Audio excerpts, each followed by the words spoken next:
Достар, мынау үйдің ішін ремонттауға арналған ең эконом және ең әдемі строй материалы. Өздеріңіз көргендей, тек қана стенаға жапсыра бересіз. Ешқандай қиындығы жоқ. Лепкас тартып, үйді ағартып, обой шаптаудың керегі жоқ. Тек тікелей өзін пенопластпен жапсыра бересіз. Және бір-біріне қиюласып әдемі түседі. Ешқандай қиюласқан жерлері білінбейді. Алам десеңіздер, пікір аймағына алам деп жазсаңыздар болды.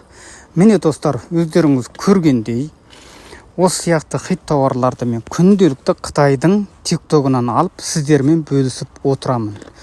Солай оқырман жинаймын. Сізде солай оқырман жинағыңыз келсе, Қытайдың тиктогын үйренгіңіз келсе, онда пікір аймағына үйренем деп жазсаңыз болды. Біз сізге өзіміз хабарласамыз.